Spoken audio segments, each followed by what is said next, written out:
ഒരു ഉപഭോക്താവ് എന്ന നിലയിൽ നമ്മൾ എപ്പോഴും എന്തൊരു വസ്തു നമ്മൾ പർച്ചേസ് ചെയ്യുമ്പോഴും അതിൻ്റെ വില നമ്മൾ വളരെ കാര്യമായിട്ട് ശ്രദ്ധിക്കാറുണ്ട്. വില മാറുന്നതിനനുസരിച്ച് നമ്മൾ വാങ്ങുന്നതിൻ്റെ അളവുകൾ കൂട്ടുകയും കുറയ്ക്കുകയും ചോയ്സ് തന്നെ മാറിപ്പോകുന്ന ഒരു അവസ്ഥയൊക്കെ ഉണ്ടാവുന്നുണ്ട്.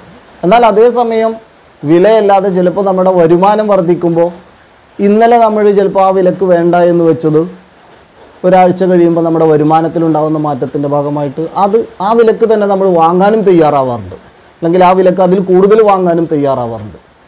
ഇവിടെ ഒരു ഉപഭോക്താവ് ഒരു വസ്തു വാങ്ങിക്കുമ്പോൾ വില എന്ന് പറയുന്ന ഘടകത്തിനനുസരിച്ച് അദ്ദേഹത്തിൻ്റെ ഡിമാൻഡിൽ ഉണ്ടാക്കുന്ന മാറ്റങ്ങളും വിലയല്ലാത്ത മറ്റു ഘടകങ്ങൾ ഉപഭോക്താവിൻ്റെ വരുമാനവും ടേസ്റ്റും പ്രിഫറൻസസും അല്ലേ, അങ്ങനെ പറയുന്ന ഘടകങ്ങൾ നോക്കിയിട്ട് ഒരു വസ്തുവിൻ്റെ ഡിമാൻഡ് ചെയ്യപ്പെടുന്നതിൻ്റെ അല്ലെങ്കിൽ സാധനം വാങ്ങുന്നതിൻ്റെ അളവുകളിലുണ്ടാകുന്ന വ്യത്യാസങ്ങളൊക്കെ വിശദമായിട്ട് ചർച്ച ചെയ്യുകയാണ് ഇന്ന് നമ്മൾ ക്ലാസ് റൂമിൽ ചെയ്യുന്നത്.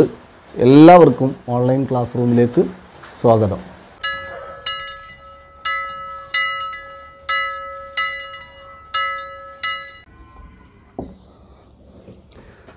തിയറി ഓഫ് കൺസ്യൂമർ ബിഹേവിയർ, അതിൻ്റെ അവസാന ഭാഗത്തിലേക്കാണ് നമ്മൾ നീങ്ങിക്കൊണ്ടിരിക്കുന്നത്. കഴിഞ്ഞ ക്ലാസ്സിൽ നമ്മൾ ഡിസ്കസ് ചെയ്തിരുന്നത് ഡിമാൻഡിനെ കുറിച്ചാണ്. അപ്പോൾ ഡിമാൻഡ് എന്താണെന്നും അതിൻ്റെ ലോ ഓഫ് ഡിമാൻഡും ഡിമാൻഡ് ഷെഡ്യൂളൊക്കെ നമ്മൾ വിശദമായിട്ട് 1-2-3 ക്ലാസ്സുകളിലായിട്ട് അത് ചർച്ച ചെയ്തതാണ്. അവസാനം നമ്മൾ പറഞ്ഞത് ഡിറ്റർമിനൻസ് ഓഫ് ഡിമാൻഡ്, ഡിമാൻഡ് നിർണ്ണയിക്കുന്ന ഘടകങ്ങൾ എന്തൊക്കെയാണ്. അതിൽ വളരെ പ്രധാനമായിട്ട് പറഞ്ഞത് പ്രൈസ് ഓഫ് ദ കമ്മോഡിറ്റിയാണ് അല്ലേ, വസ്തുവിൻ്റെ വില എന്ന് പറയുന്നതാണ്. ഒരു വസ്തുവിൻ്റെ വില വർദ്ധിക്കുകയാണെങ്കിൽ ഡിമാൻഡ് കുറയുകയും വസ്തുവിൻ്റെ വില കുറയുകയാണെങ്കിൽ ഡിമാൻഡ് കൂടുകയും ചെയ്യും. ഈ ഇൻവേഴ്സ് റിലേഷൻഷിപ്പ് പറയുന്നതായിരുന്നു ലോ ഓഫ് ഡിമാൻഡ് എന്ന് പറയുന്നത്. എന്നാൽ അതോടൊപ്പം ഒരു വസ്തുവിൻ്റെ വില അതിനോടൊപ്പം തന്നെ ഡിമാൻഡിനെ നിർണ്ണയിക്കുന്ന മറ്റു ഘടകങ്ങൾ കൂടി പറഞ്ഞിരുന്നു. ഇൻകം ഓഫ് ദ കൺസ്യൂമർ അല്ലേ, ഇൻകം ഓഫ് ദ കൺസ്യൂമർ എന്ന് പറയുന്ന മറ്റൊരു ഘടകമായിരുന്നു. അതുപോലെ പ്രൈസ് ഓഫ് റിലേറ്റഡ് കമ്മോഡിറ്റീസ്, ബന്ധപ്പെട്ട വസ്തുക്കളുടെ വില, പ്രൈസ് ഓഫ് റിലേറ്റഡ് കമ്മോഡിറ്റീസ്. അവിടെ നമ്മൾ സബ്സ്റ്റിറ്റ്യൂട്ടിംഗ് ഗുഡ്സും കോംപ്ലിമെൻ്ററി ഗുഡ്സിനെ കുറിച്ചൊക്കെ പറഞ്ഞിരുന്നു. അപ്പോൾ സബ്സ്റ്റിറ്റ്യൂട്ടിംഗ് ഗുഡ്സിൽ ഒരു വസ്തുവിൻ്റെ വില വർദ്ധിക്കുകയാണെങ്കിൽ മറ്റൊരു വസ്തുവിൻ്റെ ഡിമാൻഡ് കൂടുമെന്ന് നമ്മൾ പറഞ്ഞു അല്ലേ, അതിന് പകരം സബ്സ്റ്റിറ്റ്യൂട്ട് ചെയ്യുകയാണ്. കോംപ്ലിമെൻ്ററി ആണെങ്കിലോ, ഇപ്പോൾ petrol and car, pen and ink, ഇതൊക്കെ കോംപ്ലിമെൻ്ററി ഗുഡ്സാണ്. ഒരു വസ്തുവില്ലാതെ മറ്റൊരു വസ്തുവിന് നിലനിൽക്കാൻ പറ്റില്ല. അത്തരം ഘടകങ്ങളിൽ ഒന്നിൻ്റെ വില വർദ്ധിക്കുകയാണെങ്കിൽ മറ്റൊന്നിൻ്റെ ഡിമാൻഡ് കുറയുകയാണ് ചെയ്യുക. ഇത് നമ്മൾ കഴിഞ്ഞ ക്ലാസ്സിൽ വിശദമായി പറഞ്ഞതാണ്. അപ്പോൾ ഡിമാൻഡിനെ നിർണ്ണയിക്കുന്ന മറ്റൊരു ഘടകമായിരുന്നു പ്രൈസ് ഓഫ് റിലേറ്റഡ് കമ്മോഡിറ്റീസ് എന്ന് പറയുന്നത്. അതുപോലെ ടേസ്റ്റ് ആൻഡ് പ്രിഫറൻസസ്, അതുപോലെ ടെക്നോളജി, സീസൺ, ഇങ്ങനെ പറയുന്ന കുറേ ഘടകങ്ങളുണ്ട്. ഈ ഘടകങ്ങൾ എടുത്ത് പരിശോധിച്ചാൽ തന്നെ അറിയാം, ഒന്ന് വളരെ പ്രധാനപ്പെട്ടത് പ്രൈസ് ഓഫ് ദ കമ്മോഡിറ്റിയാണ്. അതിനെ ബേസ് ചെയ്തിട്ടാണ് ലോ ഓഫ് ഡിമാൻഡ് പറഞ്ഞിരുന്നത്. അപ്പോൾ വില എന്ന് പറയുന്നത് വർദ്ധിക്കുകയാണെങ്കിൽ ഡിമാൻഡ് കുറയുകയും വില കുറയുകയാണെങ്കിൽ ഡിമാൻഡ് കൂടുകയും ചെയ്യും. ഇത് വളരെ പ്രധാനപ്പെട്ട ഒരു ഘടകമാണ്. എന്നാൽ അതോടൊപ്പം മറ്റു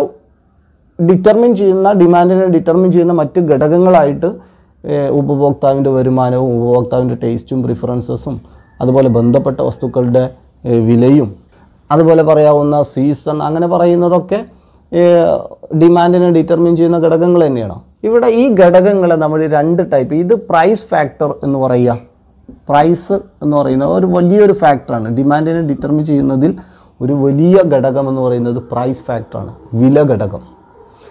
ഇനി ബാക്കിയുള്ളതിനെല്ലാം ചേർത്തുകൊണ്ട് നോൺ പ്രൈസ് ഫാക്ടർ എന്ന് പറയുക. നോൺ പ്രൈസ് ഫാക്ടർ, വിലയൊഴികെയുള്ള മറ്റു ഘടകങ്ങൾ. ഇനി നമ്മൾക്ക് ഇതിനെ ബേസ് ചെയ്തുകൊണ്ട് ഇപ്പോൾ ഡിമാൻഡ് എന്ന് പറയുന്നത് കൂടുന്നു കുറയുന്നു, ഇത് പ്രൈസിനനുസരിച്ച് മാറുമ്പോഴെങ്ങനെയാണ് അതിനെ നമ്മൾ ഇക്കണോമിക്സ് വിദ്യാർത്ഥികൾ മനസ്സിലാക്കേണ്ടത്, അല്ലെങ്കിൽ ഇക്കണോമിക് ആസ്പെക്ട്സിൽ പ്രൈസിനനുസരിച്ച് ഡിമാൻഡ് കൂടുമ്പോഴും ഡിമാൻഡ് കുറയുമ്പോഴും എന്താണ് പറയുക, അല്ലെങ്കിൽ പ്രൈസ് അല്ലാത്ത മറ്റു ഘടകങ്ങളുടെ ഭാഗമായിട്ട് ഡിമാൻഡ് കൂടുന്നതും കുറയുന്നതും എങ്ങനെയാണ് നോക്കിക്കാണുന്നത്. ഇതാണ് ചേഞ്ചസ് ഇൻ ഡിമാൻഡ് എന്ന് പറയുന്ന ഒരു ഭാഗത്തേക്ക് നമ്മൾ പോവുകയാണ്. ഈ പ്രൈസുമായി ബന്ധപ്പെട്ടുകൊണ്ട് ഡിമാൻഡിലുണ്ടാകുന്ന ചേഞ്ച് അതെങ്ങനെയാണ്, അതുപോലെ നോൺ പ്രൈസ് വിലയല്ലാത്ത മറ്റു ഘടകങ്ങൾ വെച്ചുകൊണ്ട് ഡിമാൻഡിലുണ്ടാകുന്ന ചേഞ്ചസിനെ എങ്ങനെയാണ് നമ്മൾക്ക് പരിശോധിക്കാൻ സാധിക്കുക നോക്കാം. ചേഞ്ചസ് ഇൻ ഡിമാൻഡ് എന്നുള്ളതിൽ 2 കാരണങ്ങളുണ്ടാവാം. ഡിമാൻഡ് ചേഞ്ച് ചെയ്യാൻ ഒന്നെങ്കിൽ പ്രൈസ് ഫാക്ടർ മറ്റൊരെണ്ണം നോൺ പ്രൈസ് ഫാക്ടർ. ഇപ്പോൾ പ്രൈസ് ഫാക്ടർ എന്ന് പറയുമ്പോൾ increase and decrease in the price of a commodity. ഒരു കമ്മോഡിറ്റിയുടെ പ്രൈസ് ഇൻക്രീസ് ചെയ്യലോ അല്ലെങ്കിൽ ഡിക്രീസ് ചെയ്യലോ ഇതിൻ്റെ ഭാഗമായിട്ട് ഡിമാൻഡിലുണ്ടാകുന്ന ചേഞ്ച്. മറ്റൊരെണ്ണം നോൺ പ്രൈസ് ഫാക്ടർ, വിലയല്ലാത്ത മറ്റു ഘടകങ്ങൾ, income of the consumer, price of related goods, taste and preferences, അങ്ങനെ പറയുന്നത്. ഇതിലുണ്ടാകുന്ന മാറ്റത്തിൻ്റെ ഭാഗമായിട്ട് ഡിമാൻഡ്, ക്വാണ്ടിറ്റി ഡിമാൻഡിൽ മാറ്റങ്ങളുണ്ടാവാം. അപ്പോൾ ചേഞ്ചസ് ഇൻ ഡിമാൻഡ് എന്ന് പറയുന്നതിന് ഡിമാൻഡ് ചേഞ്ച് ചെയ്യാൻ രണ്ട് കാരണങ്ങളുണ്ട്. അതൊന്ന് പ്രൈസ് ഫാക്ടർ എന്നും മറ്റൊന്ന് നോൺ പ്രൈസ് ഫാക്ടർ എന്നുമാണ് കാറ്റഗറൈസ് ചെയ്തിട്ടുള്ളത്. Change in demand.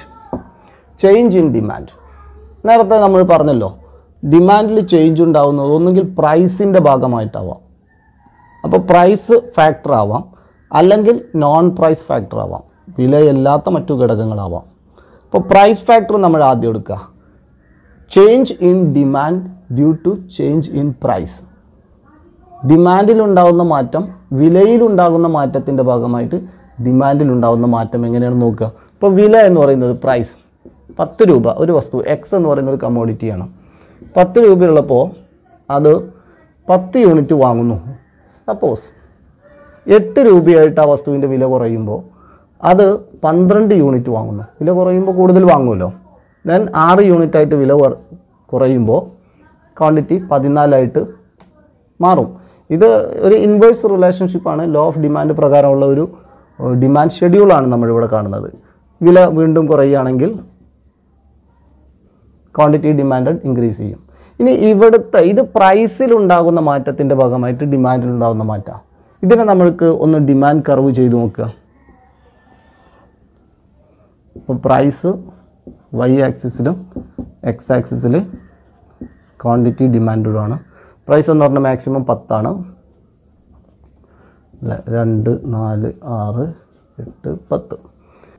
Quantity demand എന്ന് പറഞ്ഞാൽ മാക്സിമം 16 ആണ്. അപ്പോൾ നമ്മളിവിടെ സ്കെയിലിംഗ് ആയിട്ടൊരു 4 കൊടുക്കുക. 4, 8, 12, 16, 20, മാക്സിമം 16 വരുന്നുള്ളൂ.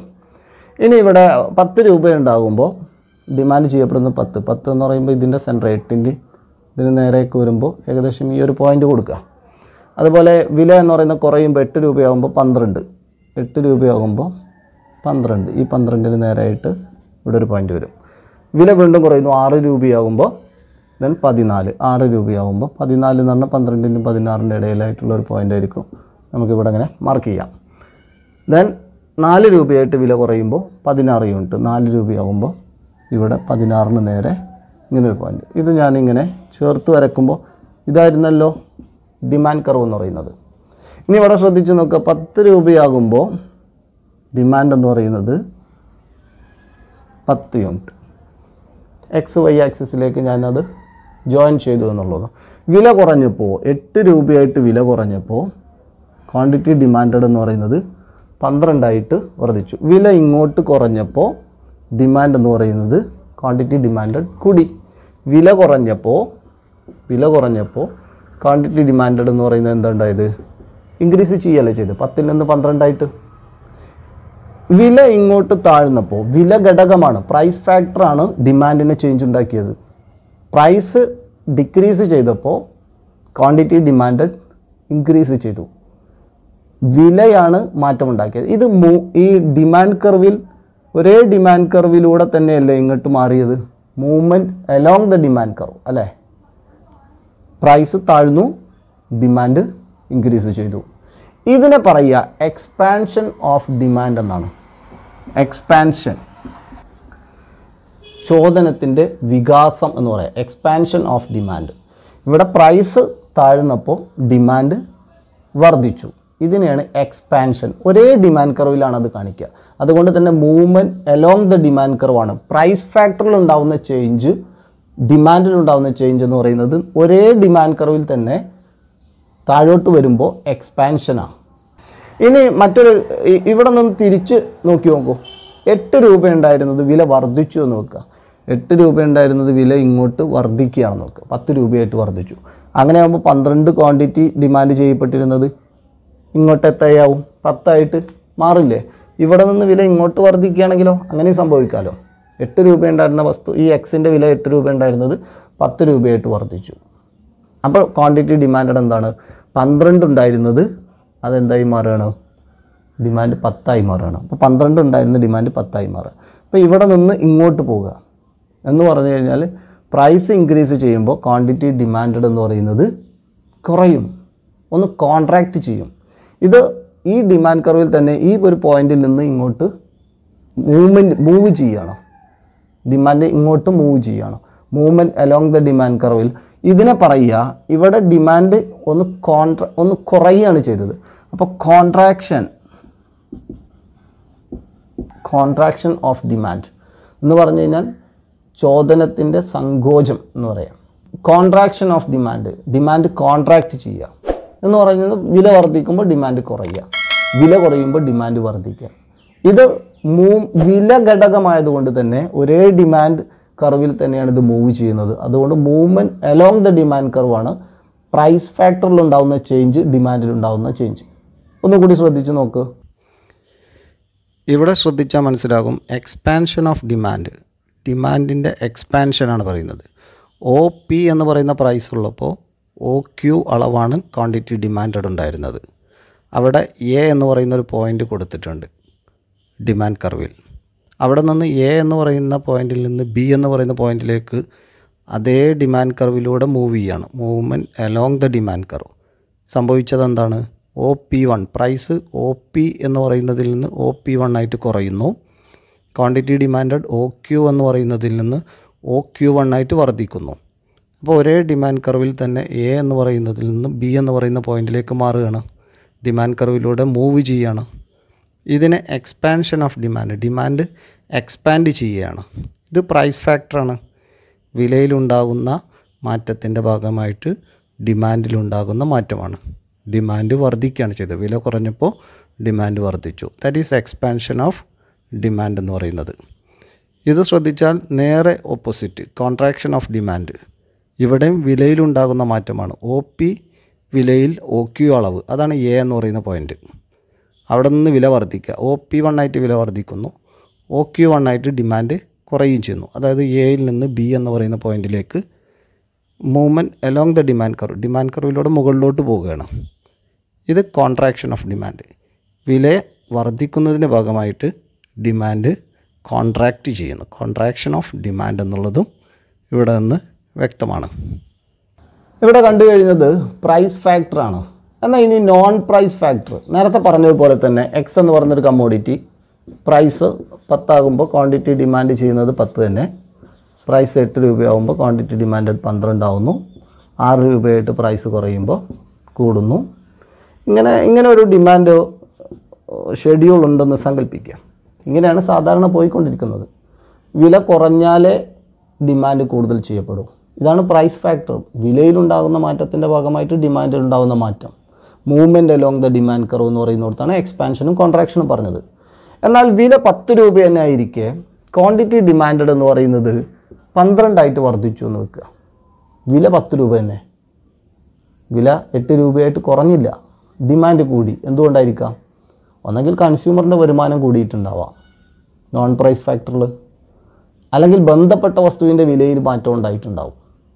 ബന്ധപ്പെട്ട വസ്തു സബ്സ്റ്റിറ്റ്യൂട്ടിംഗ് ആണെങ്കിൽ ആ വസ്തുവിൻ്റെ വില വല്ലാതെ വർദ്ധിച്ചു കഴിഞ്ഞാൽ ഈ എക്സിൻ്റെ ഡിമാൻഡ് കൂടും അല്ലേ?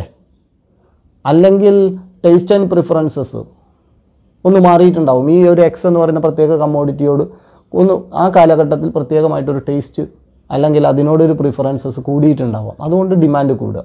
അപ്പോൾ വിലയിൽ മാറാതെ വില 10 തന്നെയായിരിക്കെ ഡിമാൻഡ് എന്ന് പറയുന്നത് 12 ആയിട്ട് മാറി എന്ന് സങ്കല്പിക്കുക. അല്ലെങ്കിൽ വില 8 രൂപയായിട്ടിരിക്കെ ഡിമാൻഡ് എന്ന് പറയുന്നത് 14 ആയിട്ട് മാറി. ഇവിടെ സംഭവിക്കുന്നത് വില എന്ന് പറയുന്നത് 10 രൂപ, അപ്പോൾ ഡിമാൻഡ് ചെയ്യപ്പെടുന്നത് 10 ക്വാണ്ടിറ്റി ആയിരുന്നു. വിലയിൽ മാറുന്നില്ല, വില 10 രൂപ തന്നെ നിൽക്കുന്നു. ഉപഭോക്താവിൻ്റെ വരുമാനം വർദ്ധിച്ചു, അല്ലെങ്കിൽ ഉപഭോക്താവിന് ഈ എക്സ് എന്ന് പറയുന്ന കമ്മോഡിറ്റിയോട് പ്രത്യേകമായി ടേസ്റ്റും പ്രിഫറൻസസും ഉണ്ടായി, അല്ലെങ്കിൽ ഇതുമായിട്ട് റിലേറ്റഡ് ആയിട്ടുള്ള പ്രൈസ് ഓഫ് റിലേറ്റഡ് കമ്മോഡിറ്റീസ് എന്ന് പറയുന്നത് ഇതിൻ്റെ സബ്സ്റ്റിറ്റ്യൂട്ടിംഗ് ആയിട്ടുള്ള ഗുഡ്സിൻ്റെ വല്ലാതെ വില വർദ്ധിച്ചു. അപ്പോൾ ഈ വസ്തുവിന് ഡിമാൻഡ് കൂടുമല്ലോ. ഇങ്ങനെ വില മാറാതെ ക്വാണ്ടിറ്റി ഡിമാൻഡഡ് എന്ന് പറയുന്നത് മാറുകയാണെങ്കിൽ അത് വില വർദ്ധിക്കലാവാം, ഡിമാൻഡ് വർദ്ധിക്കലാവാം, അല്ലെങ്കിൽ ഡിമാൻഡ് കുറയലുമാവാം. അത്തരം ചേഞ്ചസിനെ പറയുന്നതാണ് ഷിഫ്റ്റ് ഇൻ ഡിമാൻഡ് എന്ന് പറയുന്നത്. ഡിമാൻഡ് ഇവിടെ ഡിമാൻഡ് കർവ് ഷിഫ്റ്റ് ചെയ്യപ്പെടുകയാണ്. അതെങ്ങനെയാണെന്ന് നോക്കാം. ഇപ്പോൾ ഇതേ ഡിമാൻഡ് കർവ് ഈ ഒരു ഷെഡ്യൂൾ വെച്ചുകൊണ്ട് നമ്മൾ നേരത്തെ ഡിമാൻഡ് കർവ് വരച്ചത് ഇങ്ങനെയല്ലായിരുന്നു. ഇപ്പോൾ തൊട്ട് മുന്നേ നമ്മൾ വരച്ചത് ഇങ്ങനെയായിരുന്നല്ലോ. അപ്പോൾ ഇവിടെ പ്രൈസും ഇവിടെ ക്വാണ്ടിറ്റി ഡിമാൻഡും, ഇവിടെ പ്രൈസും ക്വാണ്ടിറ്റി ഡിമാൻഡും. അപ്പോൾ വില 10 രൂപയുള്ളപ്പോൾ എത്രയാണ്? 10 യൂണിറ്റ്. വില 8 രൂപയുള്ളപ്പോൾ 12 യൂണിറ്റ്. വില 6 രൂപയുള്ളപ്പോൾ 14 യൂണിറ്റ്. വില 4 രൂപയുള്ളപ്പോൾ 6 യൂണിറ്റ്. ഇങ്ങനെ ഒരു ഡിമാൻഡ് കർവ്. ഇതിൽ ഇങ്ങോട്ട് വരുന്നതിനൊക്കെ നമ്മൾക്ക് കോൺട്രാക്ഷൻ എന്നും ഇങ്ങോട്ട് പോകുന്നതിനൊക്കെ എക്സ്പാൻഷൻ എന്നും പറഞ്ഞു. Movement along the demand curve. എന്നാൽ ഇവിടെ സംഭവിക്കാൻ പോകുന്നത് വില മാറുന്നില്ല, വില 10 തന്നെ നിൽക്കുന്നു. ഇപ്പോൾ ക്വാണ്ടിറ്റി ഇവിടെ 10 ആയിരുന്നു. എന്നാൽ ക്വാണ്ടിറ്റി ഡിമാൻഡഡ് എന്ന് പറയുന്നത് 12 മാറുന്നു. ഇൻകം വർദ്ധിച്ചതിൻ്റെ ഭാഗമായിട്ട്, അല്ലെങ്കിൽ ടേസ്റ്റ് ആൻഡ് പ്രിഫറൻസസ്, അല്ലെങ്കിൽ പ്രൈസ് ഓഫ് റിലേറ്റഡ് കമ്മോഡിറ്റീസ്, അങ്ങനെ വില മാറാതെ ഡിമാൻഡ് ഇൻക്രീസ് ചെയ്യുകയാണെങ്കിൽ നിലവിലുള്ള ഡിമാൻഡ് കർവിൻ്റെ വലതുവശത്ത് അല്ലെങ്കിൽ മുകൾ ഭാഗത്തായിട്ട് ഒരു പുതിയ ഡിമാൻഡ് കർവ് വരും. D1 എന്ന് ഞാൻ കൊടുത്തു. അതിന് D' എന്നോ എന്ത് വേണമെങ്കിലും കൊടുക്കാം. ഇവിടെ ഇങ്ങനെ ഒരു പുതിയ ഡിമാൻഡ് കർവ് വരും. ഇതിനെയാണ് പറയുക ഇൻക്രീസ് ഇൻ ഡിമാൻഡ് എന്ന് പറയുക. ഡിമാൻഡ് ഇൻക്രീസ് ചെയ്യുക. വില മാറുന്നില്ല, വില 10 തന്നെ, എന്നാൽ ഡിമാൻഡ് ഇൻക്രീസ് ചെയ്യുന്നു. വില 8 തന്നെ, വില മാറാതിരിക്കെ തന്നെ ആ വസ്തുവിൻ്റെ ഡിമാൻഡ് കൂടുക. ഇങ്ങനെ വരുമ്പോൾ ഇവിടെ ഡിമാൻഡ് കർവിൽ നിന്ന് പുതിയ ഒരു ഡിമാൻഡ് കർവ് വലതുവശത്ത് അല്ലെങ്കിൽ മുകൾ ഭാഗത്തായിട്ട് രൂപം കൊള്ളുന്നു. That is increase in demand. ഇത് നേരെ തിരിച്ചും കൊടുത്ത് ഇപ്പോൾ ഇവിടെ ഷിഫ്റ്റ് ചെയ്യല്ല ചെയ്തത്. ഇവിടെ എന്താ സംഭവിച്ചത്? നിലവിലുള്ള ഡിമാൻഡ് കർവിൽ നിന്ന് മറ്റൊരെണ്ണം ഷിഫ്റ്റ് ചെയ്തു. അതാണ് ഷിഫ്റ്റ് ഇൻ ഡിമാൻഡ് എന്ന് പറയുന്നത്. നോൺ പ്രൈസ് ഫാക്ടറിൽ വില മാറുന്നില്ല, പ്രൈസ് ഫാക്ടർ അല്ല. പ്രൈസ് ഫാക്ടർ നേരത്തെ പറഞ്ഞത്. നോൺ പ്രൈസ് ഫാക്ടർ, വിലയല്ലാത്ത മറ്റു ഘടകങ്ങൾ ഒരു വസ്തുവിൻ്റെ ഡിമാൻഡ് വർദ്ധിപ്പിച്ചു. അങ്ങനെയാകുമ്പോൾ നിലവിലുള്ള ഡിമാൻഡ് കർവിൻ്റെ മുകൾ ഭാഗത്ത് അല്ലെങ്കിൽ വലതുവശത്തായിട്ട് ഒരു ഡിമാൻഡ് കർവ് രൂപം കൊള്ളും. ഷിഫ്റ്റ് ചെയ്യും demand. That is increase in demand എന്നാ പറയുക. ഇത് നേരെ തിരിച്ചാണെങ്കിലോ, വില മാറാതിരിക്കുക ഡിമാൻഡ് കുറയും ചെയ്യാമല്ലോ. ഉപഭോക്താവിൻ്റെ വരുമാനം കുറയാം, ടേസ്റ്റ് ആൻഡ് പ്രിഫറൻസസ് കുറയാം, ബന്ധപ്പെട്ട വസ്തുവിൻ്റെ വിലയിലുണ്ടാകുന്ന മാറ്റം. അങ്ങനെ ഒരു വസ്തുവിൻ്റെ വില കുറയാതെ തന്നെ ആ വസ്തുവിൻ്റെ ഡിമാൻഡ് കുറഞ്ഞാലോ? ഇതിൻ്റെ നേർ വിപരീതമാണ് സംഭവിക്കുക അല്ലേ? ഈ ഡിമാൻഡ് കർവിൻ്റെ താഴ്ഭാഗത്ത് അല്ലെങ്കിൽ ലെഫ്റ്റ് സൈഡിൽ ഡൗൺവേർഡ് ഓർ ലെഫ്റ്റ് വാർഡ് ഒരു ഷിഫ്റ്റ് ചെയ്യും demand curve. That is decrease in demand. Decrease in demand. അപ്പോൾ ഡിമാൻഡ് ഷിഫ്റ്റ് ഇൻ ഡിമാൻഡ് എന്ന് പറയുന്നത് നോൺ പ്രൈസ് ഫാക്ടറിൻ്റെ ഭാഗമായിട്ട് ഡിമാൻഡിൽ ഉണ്ടാകുന്ന ചേഞ്ചാണ് ഷിഫ്റ്റ് ഇൻ ഡിമാൻഡ്. അതൊന്നെങ്കിൽ ഇൻക്രീസ് ഇൻ ഡിമാൻഡ് ആവാം, അല്ലെങ്കിൽ ഡിക്രീസ് ഇൻ ഡിമാൻഡ് ആവാം. വിലയിൽ മാറ്റമില്ലാതിരിക്കെ ഒരു വസ്തുവിൻ്റെ ഡിമാൻഡ് ഇൻക്രീസ് ചെയ്യുകയാണെങ്കിൽ ഷിഫ്റ്റ് ചെയ്യും ഒരു പുതിയ ഡിമാൻഡ് കർവ് റൈറ്റ് സൈഡിൽ upward. That is increase in demand. വിലയിൽ മാറ്റമില്ലാതിരിക്കെ ഡിമാൻഡ് കുറയുകയാണെങ്കിലോ ഡിക്രീസ് ഇൻ ഡിമാൻഡ്. അത് ലെഫ്റ്റ് വാർഡ് ഓർ ഡൗൺവാർഡ് ഒരു ഡിമാൻഡ് കർവ് ഷിഫ്റ്റ് ചെയ്യും. ഒന്നുകൂടി ശ്രദ്ധിച്ച് നോക്കൂ, ഈ സ്ലൈഡിലേക്ക് നോക്കൂ. അവിടെ ചേഞ്ചസ് ഇൻ ഡിമാൻഡ് എന്ന് പറയുന്നിടത്ത് movement along the demand curve. നേരത്തെ നമ്മൾ പറഞ്ഞു expansion of demand, contraction of demand. മറ്റൊരെണ്ണം സംഭവിക്കുക ഷിഫ്റ്റ് ഓഫ് ദ ഡിമാൻഡ് കർവാണ്. വിലയൊഴികെയുള്ള നോൺ പ്രൈസ് ഫാക്ടർ, വിലയൊഴികെയുള്ള ഘടകങ്ങളുടെ ഭാഗമായിട്ട് സംഭവിക്കാവുന്നതാണ് ഇൻക്രീസ് ഇൻ ഡിമാൻഡും ഡിക്രീസ് ഇൻ ഡിമാൻഡും. അതെന്താണെന്ന് നോക്കൂ. ഇവിടെ increase in demand, OP price ഉണ്ടായിരിക്കെ OQ ക്വാണ്ടിറ്റി ഡിമാൻഡ് ചെയ്യപ്പെട്ടിരുന്നു. വില മാറുന്നൊന്നുമില്ല. ഉപഭോക്താവിൻ്റെ വരുമാനം ഇൻക്രീസ് ചെയ്തതോ, അല്ലെങ്കിൽ ടേസ്റ്റ് ആൻഡ് പ്രിഫറൻസസ് മാറിയതോ, അല്ലെങ്കിൽ റിലേറ്റഡ് പ്രൈസ് ഓഫ് റിലേറ്റഡ് കമ്മോഡിറ്റീസിലുണ്ടാകുന്ന ചേഞ്ചിൻ്റെ ഭാഗമായിട്ട് OP എന്ന് പറയുന്ന വിലക്ക് തന്നെ OQ1 അളവ് വാങ്ങാൻ തയ്യാറാവുക. നേരത്തെ നമ്മൾ പറഞ്ഞ പോലെ 10 രൂപയ്ക്ക് തന്നെ 12 ക്വാണ്ടിറ്റി വാങ്ങാൻ ഉപഭോക്താവ് തയ്യാറാവുന്നു.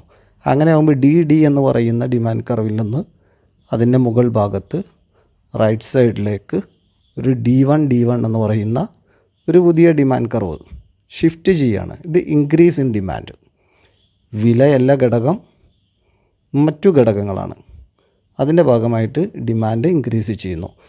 അപ്പോൾ പുതിയൊരു ഡിമാൻഡ് കർവ് രൂപപ്പെടുകയാണ് ചെയ്യുന്നത്. അതുപോലെ തന്നെ ഡിക്രീസ് ഇൻ ഡിമാൻഡ്, വിലയിൽ മാറ്റമില്ല. OP വിലക്ക് OQ വാങ്ങിയിരുന്നു. ഇവിടെ DD എന്ന് പറയുന്നതാണ് ഇനീഷ്യൽ ഡിമാൻഡ് കർവ്. ആദ്യത്തെ ഡിമാൻഡ് കർവ് DD. അപ്പോൾ OP വിലക്ക് OQ അളവ് വാങ്ങിയിരുന്നു. വില മാറിയിട്ടോ കുറഞ്ഞിട്ടോ കൂടിയിട്ടോ ഒന്നും മാറ്റമൊന്നുമില്ല. ഉപഭോക്താവിൻ്റെ വരുമാനം കുറഞ്ഞതോ അല്ലെങ്കിൽ ആ വസ്തുവിനോടുണ്ടാകുന്ന പ്രത്യേകമായ താല്പര്യം കുറഞ്ഞതോ ഒക്കെ ആവാം. ഡിമാൻഡ് കുറയുന്നു. OQ വാങ്ങിയിരുന്ന ഉപഭോക്താവ് OQ1ലേക്ക് അതിൻ്റെ ക്വാണ്ടിറ്റി ഡിമാൻഡ് കുറയ്ക്കുമ്പോൾ ഇവിടെ ഡിമാൻഡ് കർവ് ഷിഫ്റ്റ് ചെയ്യാണ്, left ward or down ward, D1. ഇതാണ് ഡിക്രീസ് ഇൻ ഡിമാൻഡ് എന്ന് പറയുന്നത്. ഇത് ഷിഫ്റ്റ് ചെയ്യപ്പെടുകയാണ് ചെയ്തത്. അപ്പോൾ ഇവിടെ കണ്ടു കഴിഞ്ഞത് ഇൻക്രീസ് ഇൻ ഡിമാൻഡും ഡിക്രീസ് ഇൻ ഡിമാൻഡും നോൺ പ്രൈസ് ഫാക്ടറിലുള്ള ചേഞ്ചിൻ്റെ ഭാഗമായിട്ട്, എന്നാൽ പ്രൈസ് ഫാക്ടറിലുള്ള ചേഞ്ചിൻ്റെ ഭാഗമായിട്ട് എക്സ്പാൻഷൻ ഓഫ് ഡിമാൻഡും കോൺട്രാക്ഷൻ ഓഫ് ഡിമാൻഡും. ഒരു കമ്പോളത്തിൽ ഉപഭോക്താക്കൾ വ്യത്യസ്ത തരത്തിലാണ് പ്രതികരിക്കുക. ചില ഉപഭോക്താക്കൾക്ക് വരുമാനം കൂടുതലായിരിക്കും, ചിലവരെ സംബന്ധിച്ചിടത്തോളം വരുമാനം കുറവായിരിക്കും. ചില ഉപഭോക്താക്കൾക്ക് ചില വസ്തുക്കളോട് പ്രത്യേക ടേസ്റ്റും പ്രിഫറൻസസും ഉണ്ടാവും. അങ്ങനെയാകുമ്പോൾ ഒരു മാർക്കറ്റിൽ തന്നെ ഒരു വസ്തുവിന് ഒരേ വില നിലനിൽക്കെ തന്നെ വ്യത്യസ്ത രീതിയിലായിരിക്കും വ്യത്യസ്ത കൺസ്യൂമേഴ്സ് ഡിമാൻഡ് ചെയ്യപ്പെടുന്നത്. എന്നാൽ അവിടെ ഒരു കോമൺ ഫാക്ടറുണ്ട്. ആ കമ്പോളത്തിലേക്ക് എല്ലാ ഉപഭോക്താക്കളും ഡിമാൻഡ് ചെയ്യപ്പെടുന്നതിന് ആ ടോട്ടലിനെ നമുക്ക് കമ്പോളത്തിന് ഡിമാൻഡ് എന്ന് പറയാം, മാർക്കറ്റ് ഡിമാൻഡ് എന്ന് പറയാം. അപ്പോൾ മാർക്കറ്റ് ഡിമാൻഡ് എന്നുള്ളത് മാർക്കറ്റ് ഡിമാൻഡ്, കമ്പോള ചോദനം. എന്തായിരിക്കും കമ്പോള ചോദനം എന്ന് പറയുന്നത്?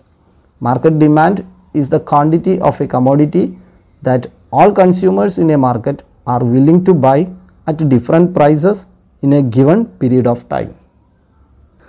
This is the total of individual demand. ഒരു കമോഡിറ്റിക്ക് ഉണ്ടാകുന്ന ഡിമാൻഡ് അത് എല്ലാ കൺസ്യൂമേഴ്സിൽ നിന്നും ഒരു പ്രത്യേക വിലക്ക് പ്രത്യേക കാലയളവിൽ ആ മാർക്കറ്റിലുണ്ടാകുന്ന വ്യത്യസ്ത കൺസ്യൂമേഴ്സിൽ നിന്ന് ഒരു വസ്തുവിനുണ്ടാകുന്ന ഡിമാൻഡാണ് മാർക്കറ്റ് ഡിമാൻഡ് എന്ന് പറയുന്നത്. എന്ന് പറഞ്ഞാൽ ഇൻഡിവിജ്വൽ ഡിമാൻഡിൻ്റെ ഒരു സമ്മേഷൻ. ഇത് വളരെ എളുപ്പത്തിൽ ഇങ്ങനെ തന്നെ നോക്കാം. എക്സ് എന്ന് പറയുന്ന ഒരു കമോഡിറ്റി, അതിൻ്റെ പ്രൈസ് എന്ന് പറയുന്നത് നേരത്തെ പറഞ്ഞ പോലെ തന്നെ 10, 8, 6, 4. എ എന്ന് പറയുന്ന ഒരു കൺസ്യൂമർ, അദ്ദേഹം ഡിമാൻഡ് ചെയ്യപ്പെടുന്നത്, എ എന്ന് പറയുന്ന ഒരു കൺസ്യൂമർ 10 രൂപ ഉണ്ടാകുമ്പോൾ എക്സ് എന്ന് പറയുന്ന അദ്ദേഹം 12 യൂണിറ്റ് വാങ്ങുന്നു.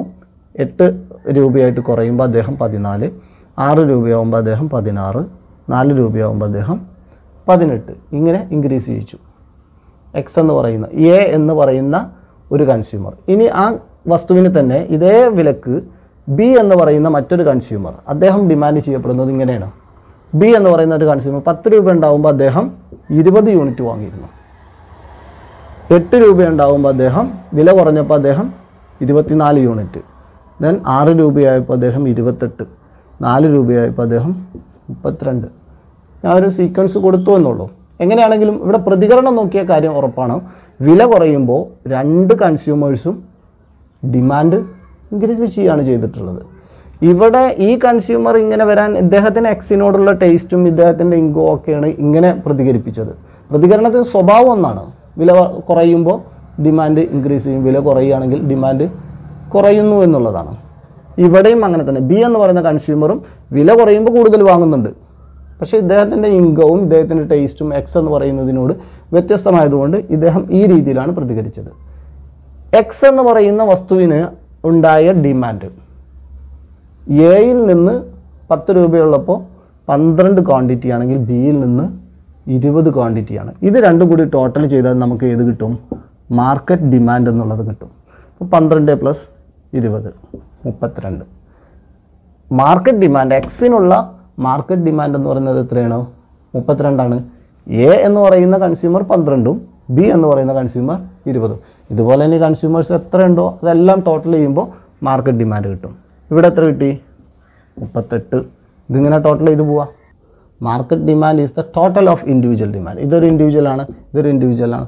ഇത് രണ്ടും കൂടി ടോട്ടൽ ചെയ്തു, ഇത് രണ്ടും കൂടി ടോട്ടൽ ചെയ്തു. ഇനി ഇൻഡിവിജ്വൽ കൂടുന്നതിനനുസരിച്ച് മാർക്കറ്റ് ഡിമാൻഡിൽ അങ്ങനെ ഈ ഒരു വസ്തുവിന് ഈ ഒരു വിലക്ക് എ എന്ന് പറയുന്ന കൺസ്യൂമർ ഇങ്ങനെ ഈ ഒരു അളവിലാണ് ഡിമാൻഡ് ചെയ്യപ്പെട്ടത്, ബി എന്ന് പറയുന്ന കൺസ്യൂമർ ഈ ഒരു ക്വാണ്ടിറ്റിയാണ് ഡിമാൻഡ് ചെയ്യപ്പെട്ടത്. പക്ഷേ ഇവിടെ ശ്രദ്ധിച്ചാൽ ഒരു കാര്യം ഉറപ്പാണ്, വില കുറയുമ്പോൾ ഡിമാൻഡ് രണ്ടു കൂട്ടരും വർദ്ധിപ്പിക്കുന്നുണ്ട്. വില വർദ്ധിക്കുകയാണെങ്കിലോ ഡിമാൻഡ് രണ്ടു കൂട്ടരും കുറയ്ക്കുകയും ചെയ്യും. പക്ഷേ ഈ രണ്ട് കൺസ്യൂമേഴ്സിൻ്റെയും ടേസ്റ്റും പ്രിഫറൻസസും ഇൻകവും അതുപോലെ ഉള്ള മറ്റു വ്യത്യസ്തമായതുകൊണ്ട് തന്നെ അവരുടെ ഡിമാൻഡ് ചെയ്യപ്പെടുന്ന ക്വാണ്ടിറ്റിയിൽ വ്യത്യാസങ്ങളുണ്ട്. ഇത് രണ്ടും ചേർത്തെടുത്തപ്പോൾ എക്സിന് എയും ബിയും എന്ന് പറയുന്ന രണ്ട് കൺസ്യൂമേഴ്സ് ഡിമാൻഡ് ചെയ്യപ്പെട്ടത് അത് ടോട്ടൽ ചെയ്തപ്പോൾ കിട്ടുന്നതാണ് എന്ത്, മാർക്കറ്റ് ഡിമാൻഡ് എന്ന് പറയുന്നത്. ഓക്കെ, ഇത് മാർക്കറ്റ് ഡിമാൻഡിൻ്റെ ഷെഡ്യൂൾ നമ്മൾ കംപ്ലീറ്റ് ചെയ്തു. ഇതിനെ നമ്മൾ ഡയഗ്രമാറ്റിക്കായിട്ട് പ്രസൻറ്റ് ചെയ്ത മാർക്കറ്റ് ഡിമാൻഡ് കർവ് കിട്ടും. അപ്പോൾ മാർക്കറ്റ് ഡിമാൻഡ് കർവ് കിട്ടുകയാണെന്നുണ്ടെങ്കിൽ ഇനിയിപ്പോൾ ഇൻഡിവിജ്വൽ ഡിമാൻഡ് എടുത്ത് നോക്കുക. അപ്പോൾ ഇവിടെ 10 ആകുമ്പോൾ 12, 14, 16 നമ്മൾ നേരത്തെ കണ്ടതുപോലത്തുള്ള ഒരു ഡിമാൻഡ് കർവ് ഇങ്ങനെ കിട്ടും. എയുടെ ഡിമാൻഡ് കർവ് ഇങ്ങനെ കിട്ടും. ബിയുടേതാണോ എന്നുള്ളോ, ബിയുടേതാകുമ്പോൾ വില 10 രൂപയാകുമ്പോൾ 20 ക്വാണ്ടിറ്റി ഡിമാൻഡ് ചെയ്യപ്പെടുന്നു. ദെൻ 8 രൂപയാകുമ്പോൾ കുറച്ചും കൂടി നിങ്ങൾ വരച്ച് നോക്കുക. ഇവിടെ പ്രൈസ് കൊടുക്കുക, ഇവിടെ ക്വാണ്ടിറ്റി ഡിമാൻഡ് കൊടുക്കുക, ഇവിടെ പ്രൈസ് കൊടുക്കുക, ഇവിടെ ക്വാണ്ടിറ്റി ഡിമാൻഡ്. എയുടേത് ഇങ്ങനെ കിട്ടുന്നു, ബിയുടേത് ലെഫ്റ്റ് ടു റൈറ്റ് തന്നെയാണ് കിട്ടുക. അതിൻ്റെ സ്ലോപ്പിൽ ചെറിയ വ്യത്യാസങ്ങളുണ്ടായിരിക്കും, പ്രതികരണത്തിനനുസരിച്ചിട്ടാണ്. ഇവിടെ നിങ്ങൾ സ്വന്തമായിട്ടൊന്ന് വരച്ച് നോക്കുക, ഞാനിവിടെ വരക്കുന്നില്ല. നിങ്ങൾ തന്നെ ഈ പ്രൈസ് എന്ന് പറയുന്നത് ഇവിടെ 2, 4, 6, 8, 10 കൊടുത്തു. എയുടേത് വരക്കുമ്പോൾ എയുടേത് ക്വാണ്ടിറ്റി മാത്രം കൊടുക്കുക, 12, 14, 16, 18 ഇങ്ങനെ കൊടുത്തിട്ട് അത് ജോയിൻ ചെയ്ത് വരച്ച് നോക്കുക. ദെൻ ബിയുടേത് ഒന്ന് വരച്ച് നോക്കുക. ബിയുടേത് ഇതുപോലെ പ്രൈസ് ഈ പറയുന്നത് തന്നെയാണ്, വൈ ആക്സിസിൽ കൊടുത്ത് ബിയുടേത് ക്വാണ്ടിറ്റി എന്ന് പറയുന്നത് ഈ ക്വാണ്ടിറ്റി ആയിട്ട് കൊടുത്ത് നിങ്ങൾ വരച്ച് നോക്കുക. അതോടൊപ്പം ഒന്നുകൂടി വരയ്ക്കുക. ഇതുപോലെ തന്നെ പ്രൈസ് വൈ ആക്സിസിൽ കൊടുത്തു, ക്വാണ്ടിറ്റി ഡിമാൻഡഡ് എക്സ് ആക്സിസിലും കൊടുത്തിട്ട് മാർക്കറ്റ് ഡിമാൻഡ് കൂടി വരച്ച് നോക്കുക.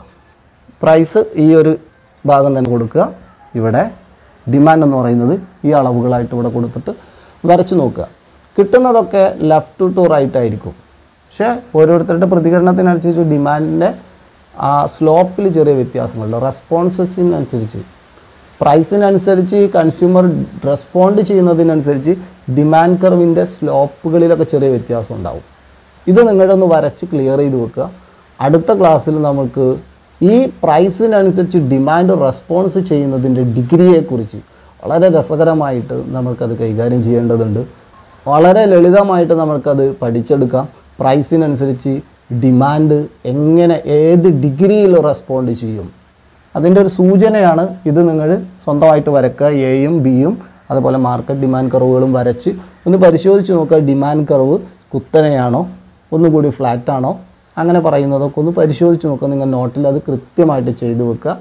അടുത്ത ദിവസം നമുക്ക് ഡിഗ്രി ഓഫ് റെസ്പോൺസസ് എന്ന് പറയുന്നത് elasticity, price elasticity of demand എന്ന് പറയുന്നത് നോക്കണം.